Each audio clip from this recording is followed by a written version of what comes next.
Absolutely delighted now to be joined by keynote speaker and best-selling author Daniel Pink. Now, first of all, we're doing this just after 2 o'clock. This is a bad time to be doing the interview, right? Yeah, it's not the ideal time, so I'm going to rally. I actually have a cup of coffee over there that I had a few sips of before coming out to talk to you. Tell us a little bit, the book's called When. Tell us a little bit about the premise. Yeah, the idea here is that we make all kinds of decisions about when to do things in the course of a day, in the course of a project, in the course of a life.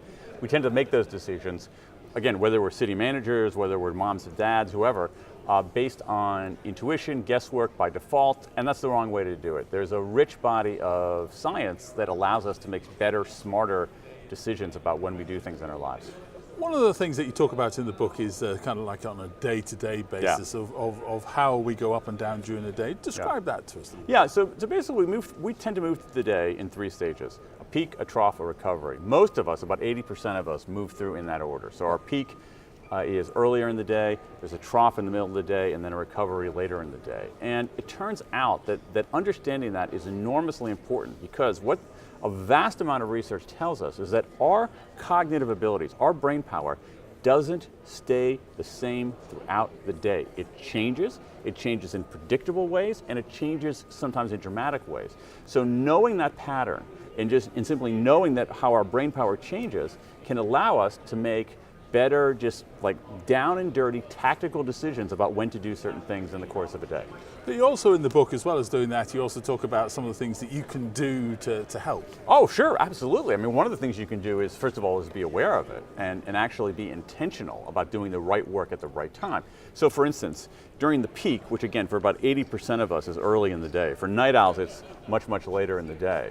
During the peak, we're vigilant. That's when we're most vigilant. So we're better at doing work that requires vigilance, things where you have to be locked down, heads down, focused. For in city manager terms, you're trying to make the numbers in a budget work, all right?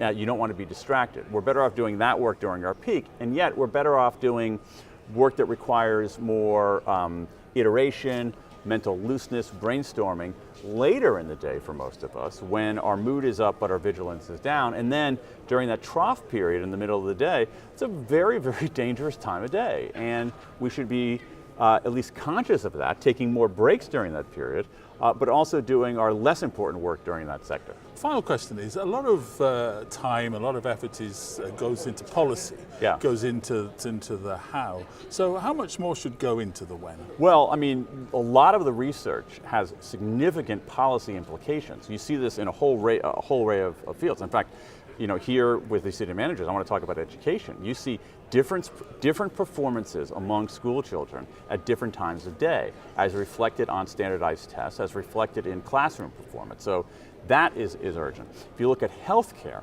it's unbelievable how time of day differences affect healthcare. If you look at traffic, it's unbelievable how time of day differences affect traffic. So a lot of the policy decisions that city managers are making, that they're trying to implement, have an enormous time of day effect. And what I think is interesting about all that is that this is so much of what city managers do is difficult. This actually is relatively easy. I mean, if we simply know the hidden pattern of the day, you can make better small decisions, and it's going to make a difference. Well, thank you very much indeed for taking the time to talk to us. Thank you for having me.